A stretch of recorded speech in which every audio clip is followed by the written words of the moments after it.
अस्सलामुअलैकुम दोस्तों, मेरा नाम है मोहम्मद अनस और आप देख रहे हैं हमारा चैनल मन्नत एनीथिंग। आपने हमारे चैनल का थंबनेल तो देख ही लिया होगा कि आप हमारे चैनल पे आसानी से कैसे ड्राइव कर सकते हैं, मतलब कि गाड़ी कैसे सीख सकते हैं। हम आपको ये बताने जा रहे हैं कि आसानी से आप ड्राइव कैसे कर सकते हैं। यानी कि हम आपको ये नहीं बताएंगे कि आप 5 मिनट में ड्राइविंग सीख लो या 10 मिनट में ड्राइविंग सीख लो। हम आपको पूरा सिस्टम तरीके से गाड़ी सिखाएंगे, जैसे कि फर्स्ट लेसन से स्टार्ट करेंगे और आखिर तक 30 लेसन तक आपको लेके जाएंगे। मतलब हमारी वीडियोस आपको 30 दिन तक देखनी होगी। आज हम आपको हमारे चैनल पे फर्स्ट लेसन देने जा रहे हैं कि आप आसानी से कोई तकलीफ के बगैर ड्राइव कैसे कर सकते हैं। तो देखिए, शुरुआत हम ऐसे करेंगे कि सबसे पहले हम आपको गाड़ी के फॉर्मूला के बारे में बताएंगे, जैसे कि गाड़ी के अंदर कितने गियर आते हैं, कौन सा गियर कब लगाना है, कौन सा गियर कब निकालना है। गाड़ी के 3 पेडल आते हैं, एक्सीलेटर, ब्रेक, क्लच, कब इनका इस्तेमाल करना है, कैसे करना है, वो हम सब आपको आसानी तरीके से बताएंगे। तो आज हम आपको ये दिखाने जा रहे हैं कि सबसे पहले आपको गाड़ी के अंदर बैठ के क्या करना चाहिए, गाड़ी चलाने के लिए क्या ज़रूरी है, वो आप क्या देखोगे। तो आइए हम आपको दिखाते हैं कि गाड़ी के अंदर बैठने के बाद आपको सबसे पहले क्या करना है। सबसे पहले आपको गाड़ी में बैठने के बाद गाड़ी चलाने के लिए 4 पॉइंट चेक करना ज़रूरी है। बहुत ही ज़रूरी 4 पॉइंट बता रहा हूँ, अपने दिमाग में नोट कर लीजिएगा। सबसे पहले आपको गाड़ी के अंदर बैठते ही अपनी सीट कंफर्टेबल है या नहीं, वो चेक करना है।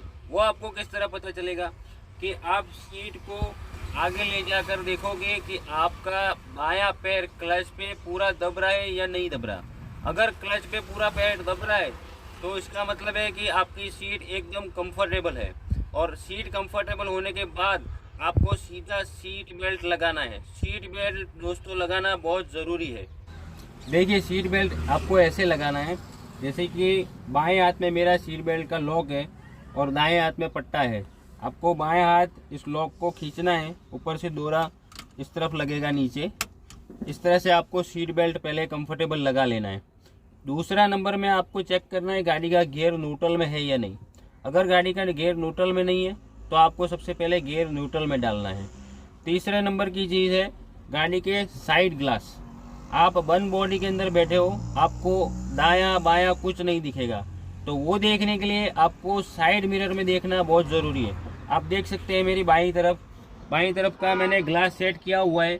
उसके अंदर आपको दिखेगा कि आधी बॉडी दिख रही है और आधा रोड दिख रहा है। तो इस तरह से आपको कांच सेट करना है कि आधी आपको गाड़ी की बॉडी दिखेगी और आधा ग्लास दिखेगा। चौथे नंबर में आ रहा है कि आपको गाड़ी की हैंड ब्रेक चेक करना बहुत ज़रूरी है। हैंड ब्रेक आपने लगी हुई है और गाड़ी स्टार्ट कर ली तो गाड़ी स्टार्ट हो जाएगी, लेकिन गाड़ी चलाने में आपको दिक्कत आएगी। जैसे ही आप क्लच छोड़ोगे तो गाड़ी आपकी चलेगी नहीं, बंद हो जाएगी। आपको ऐसा लगेगा कि मान लो गाड़ी पीछे से कोई खींच रहा हो। तो चलिए आइए दोस्तों, अब मैं आपको गाड़ी की पूरी सिस्टम समझा देता हूँ। सबसे पहले आप आगे आइए, आगे की तरफ देखिए। मेरे पैरों में 3 पेडल दिए हुए हैं। आप देख सकते हैं नीचे मेरे पैरों में 3 पेडल दिए हुए हैं। और 3 पेडल में आपको ABC रूल से याद रखना है। जैसे कि मेरा पैर पड़ रहा है, ये देखिए राइट वाला, तो ये है A फॉर एक्सेलेटर।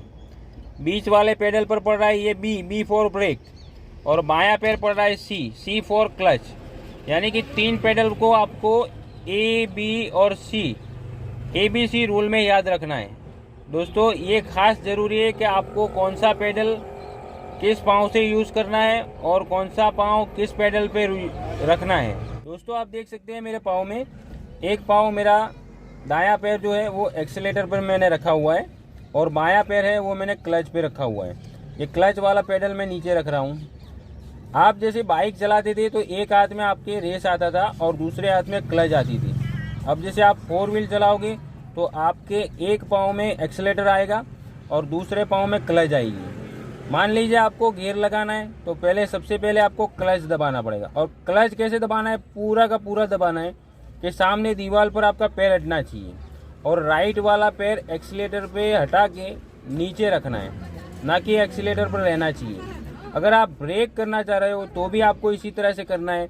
पहले क्लच पूरा दबा लेना है, फिर आपको एक्सीलेटर वाला पैर ब्रेक पर रखना है। दोस्तों, हमें उम्मीद है कि आपको हमने बताया जो सिस्टम वो आपको समझ में आ चुका होगा, इसलिए हम अब चलते हैं आपको लेकर गियर बॉक्स पे।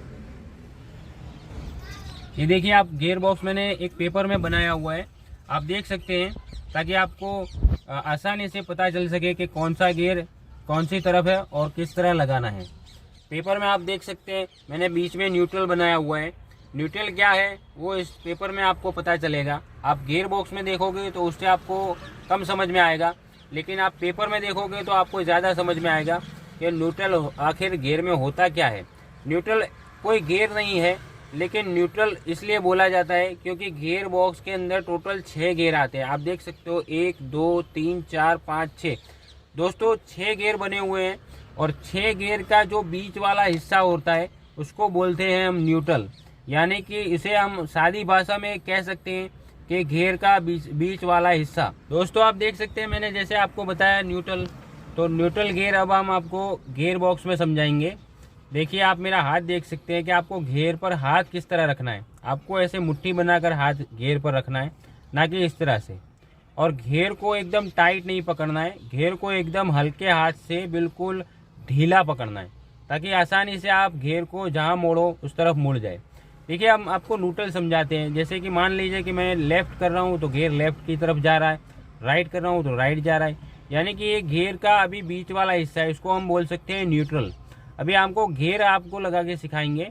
जैसे कि मान लीजिए अभी न्यूट्रल में है तो आपको पहला गियर लगाना है, तो आपको बाईं तरफ दबा के ऊपर रखना है, तो ये हो जाएगा फर्स्ट गियर। जैसे आप न्यूट्रल में देख सकते हो कि बाईं तरफ दबा के ऊपर की तरफ, वैसे कि वैसा आपको दिख रहा है कि फर्स्ट से आप सीधा नीचे लाओगे तो सेकंड गियर लगेगा। उसके लिए आपको लेफ्ट साइड में हाथ दबा के रखना है, लेफ्ट में हाथ दबा के सीधा आपको नीचे की तरफ लाना है, तो आपको सेकंड गियर लग जाएगा। उसके बाद में आपको थर्ड गियर लगाने के लिए पहले गियर को दूसरे गियर से न्यूट्रल में लाना पड़ेगा, यानी कि हल्के हाथ से पुश करके आपको ऊपर की तरफ लेना पड़ेगा। ये हो गया न्यूट्रल। न्यूट्रल में लाने के बाद आपको हल्के हाथ से ऊपर रखना है, तो ये हो गया तीसरा गियर।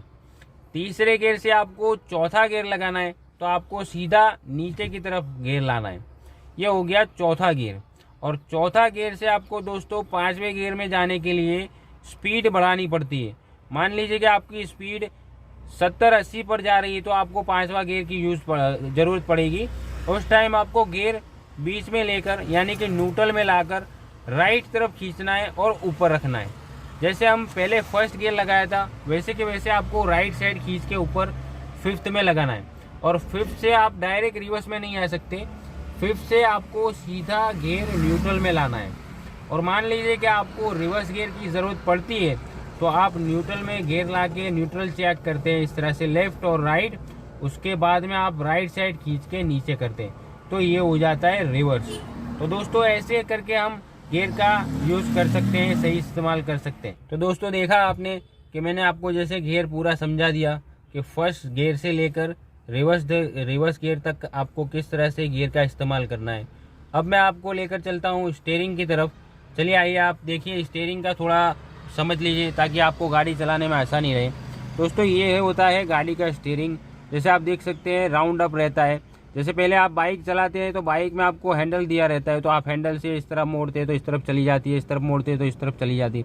लेकिन गाड़ी का ऐसा नहीं रहता दोस्तों, गाड़ी का बिल्कुल सिंपल रहता है, राउंड अप रहता है। जैसे कि आपको जैसे गाड़ी स्टार्ट करते हैं तो स्टीयरिंग एकदम बिल्कुल फ्री रहता है, तो इसे आपको बिल्कुल टाइट पकड़ने की ज़रूरत नहीं है, आप इसको ढीला पकड़ सकते हैं। और जिस तरफ आपको मोड़ना है खाली उस तरफ आपको इशारा करना है। जैसे मान लीजिए कि मैं अभी राइट तरफ लेता हूँ तो राइट तरफ गाड़ी जाएगी, आपको राइट साइड मिरर चेक करना है। और आप लेफ़्ट साइड घुमाओगे तो लेफ़्ट साइड जाएगी, आपको लेफ़्ट साइड मिरर चेक करना है। तो आप देख सकते हैं कि स्टीयरिंग का बिल्कुल नॉर्मल ही यूज़ रहता है गाड़ी के अंदर। और अब जब आप टर्निंग के अंदर गाड़ी मोड़ते हो, तो मान लीजिए कि शार्प टर्न है तो आपको एक राउंड पूरा 90 डिग्री घुमाना है और आपको यू टर्न लगाना है। जैसे कि आप सीधे जा रहे हैं और आपको उसी रास्ते पर वापस मुड़ना है, तो राइट साइड मोड़ने के लिए आपको 2 राउंड राइट साइड मोड़ने हैं, यानी कि यू टर्न मारना है, इसलिए आपको फुल टर्न लगाना पड़ता है, तो आपको 2 राउंड घुमाने पड़ते हैं। तो दोस्तों ये होता है स्टीयरिंग का यूज़, बिल्कुल सिंपल है। आप जब गाड़ी पर बैठेंगे और चलाएंगे तो बिल्कुल आसानी से जान जाएंगे। दूसरी एक चीज़ बताता हूँ कि आप देख सकते हैं मेरा जो हाथ है वो अभी इंडिकेटर पे है।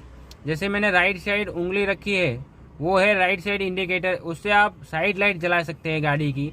जैसे आप राइट साइड नीचे की तरफ दबाएंगे तो राइट साइड इंडिकेटर आएगा, और इसको ऊपर की तरफ दबाएंगे तो लेफ्ट साइड इंडिकेटर आएगा। यानी कि गाड़ी की राइट साइड और लेफ्ट साइड की आप साइड लाइट जला सकते हो, इससे कि आने वाली गाड़ियों को पता चलेगा कि आपकी गाड़ी किस तरफ मुड़ेगी। ये बहुत ही ज़रूरी है दोस्तों कि आप जहाँ कहीं भी गाड़ी मोड़ेंगे वहाँ आप साइड इंडिकेटर ज़रूर जलाएंगे। राइट साइड मुड़ने के लिए नीचे और लेफ्ट साइड मुड़ने के लिए ऊपर। वैसे ही आपकी बाईं तरफ दिया हुआ है दूसरा इंडिकेटर, वो आपके वाइपर का काम करता है। जैसे कि बारिश के समय में आपको कार साफ करने के लिए ज़रूरत पड़ती है तो ये इंडिकेटर रहता है, इससे कि आप नीचे ऊपर नीचे करोगे तो इसका वाइपर अपने आप चालू हो जाएगा और अपने आप कार साफ होता रहेगा। तो ये होता है दोस्तों स्टीयरिंग का यूज़। बिल्कुल सिंपल है, आप समझ गए होंगे।